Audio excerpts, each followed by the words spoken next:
bá mi gẹ́ẹ̀tì garlic ó lágbára púpọ̀ jù wàá máa lọ garlic yẹn wàá máa mix ẹ̀ mọ́ warm water omi tó lọ́wọ́rọ́ wàá mú láàárọ̀ tó bá tún dalẹ́ wàá tún lọ garlic ẹ̀ bó jẹ́ méjì bó jẹ́ mẹ́ta wàá tún fi sínú warm water wàá tún mú lálẹ́ bí wàá ṣe máa ṣe nìyẹn mò ń bọ̀ wá sọ nǹkan tó ń ṣiṣẹ́ fún ẹ chef program yìí ọ̀rẹ́ méjì ẹ̀ lélẹ̀ tá a ti ṣe àmẹ́lẹ̀ yìí ṣiṣẹ́ fún both natural and spiritual ṣe tiri àti pákẹ́ ó wà effective gidi fún àwọn tí ò bá lágbára láti lè lọ fún eléyìí la fi kọ́ yín lélẹ́yìí especially fún èyí tó bá jẹ́ pé àìsàn yẹn jẹ́ natural mo máa sọ àìsàn yẹn fún yín nísìn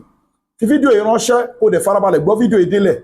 síwájú kó tó ṣiṣẹ́ àbí tó bá ṣiṣẹ́ ìtọ́ nǹkan tó bá lágbára fi sákàǹtì àwọn ọmọ aláìní àkáǹtì nọ́mbà ní fáwọn ọmọ aláìní 2044237680 àkáǹtì nọ́mbà fáwọn ọmọ aláìní 2044237680 First Bank of Nigeria Global Dahiratu Dhikrlahi Islamic Organization gbogbo ẹni tí a fẹ́ kọ́ńtàtì wa ẹ WhatsApp wa àbí kẹ́kọ̀ọ́ wá direct lórí +234 810 913 1425 ẹ kọ́ọ̀lù àbí kẹ́ WhatsApp wa lórí +234 810 913 1425 a wà ní Lekki Ajah Lagos ibẹ̀ la wà kò síbi tẹ́ wà tí product wa ò dé DHL là ń lò láti deliver home and abroad kò síbi tẹ́ wà Nàìjíríà a máa ní kó wá deliver fún yín with Korea tó bá rẹ̀ pa abroad náà ni ẹ wo page wa ẹ máa rí bá ṣe ń deliver káàkiri obìnrin tó ń wojú Ọlọ́run bá fọmọ ọkùnrin tó pé kò lè perform dáadáa lọ́dọ̀ ìyàwó ẹ̀ èyíké nínú ìpèníjà ovulation problem ni infertility ni menstrual disorder ni sọmúroro ni ẹ̀dà ni blockage tube ni fibroid ni ovarian cyst ni hyperclatin ni gbogbo àwọn nǹkan wọ̀nyẹn pátápátá àti wọ́n jókòó sínú wúńbù wọ́n jókòó sínú ovary àbọ́kùnrin tí wọ́n mú nǹkan ọmọkùnrin ẹ̀ tí ó lè pàfọ́ọ̀mù déédéé mọ́ abẹ́ni tó ń gbẹ spam mọ́ lára abẹ́ni tó ní cancer diabetes asthma stroke àwọn àìsàn ńláńlá abẹ́ni tó ń rí ìjákulẹ̀ tó ń fa tí ò tóra wọn ó ń forí kókó aláǹtakùn ó ń jẹun lójú oorun ó ní ìbálòpọ̀ ojú oorun gbogbo àwọn nǹkan wọn ìjákulẹ̀ ló máa ń fà abẹ́ni tó yẹ pé gbogbo ṣe ń fa kò tóra wọn ó wà lóyìnbó bí aláìsí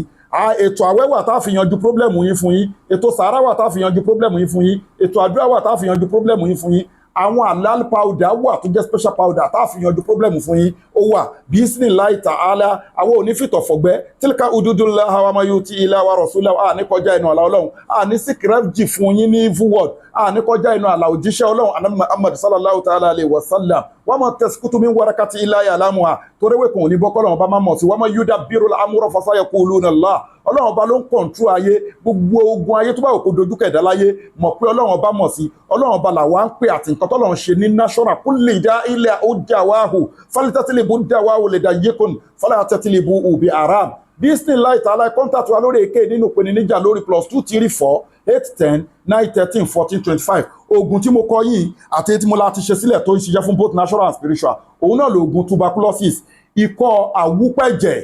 ikọ́ tí yàn máa wú tá máa pẹ̀jẹ̀ tó máa múyàn gbẹ ó máa múyàn máa pẹ̀jẹ̀ ni kì í jẹ́ kí yàn oróúnjẹ jẹ mọ́ ikọ́ tó ń pààyàn kíákíá ni ó dẹ̀ máa ràn tuberculosis wọ́n fi ń ṣèyàn ó máa ba gbogbo liver ó máa ba gbogbo nǹkan tó láǹfààní nínú ìfun yẹn ó máa bà jẹ́ ni so ìwọ tó bá ní natural one kò sí egbògi tó ṣiṣẹ́ fún tuberculosis tó garlic èmi ni mo sọ bẹ́ẹ̀ you know ẹ mọ̀ pé mi ò ní fún yín ní òfo garlic ó lágbára lórí tuberculosis débi pé ṣùgbọ́n nǹkan táwa fi ṣe rédíò eléyìí ni pé wọ́n máa fi ń ṣèyàn torí gbogbo àwọn àìsàn tẹ́wò tó jẹ́ natural yẹn lẹ́mí òkùnkùn náà ní duplicate yẹ ó ti yé yín nísìnyí la fi ṣe eléyìí ó dẹ̀ wà expensive but tó bá mọ̀ pé natural TB ló ń ṣe é lọ garlic má fi nǹkan kan kún mix ẹ̀ pẹ̀lú warm water mú láàárọ̀ tó bá tún dalẹ́ tún mú garlic bó jẹ́ méjì àbẹ́yọ̀ kan tún bo kó tún lọ kó tún mix ẹ̀ mọ́ warm water kó tún mú máa ṣe bẹ̀ ṣe láàrin 41 days bó ṣe ti wù kó ti pẹ́ tó wàá rí i pé ikọ́ yẹn á dohun ìgbàgbé nínú gbèsè ayé ẹ ẹ̀jẹ̀ yẹn á stop á clear everything gbogbo àwọn mọ́kọ̀ burúkú tẹnu tí ń rùn yẹn everything á clear ẹ̀ dànù bí isnillahi ta'ala tuberculosis ikọ́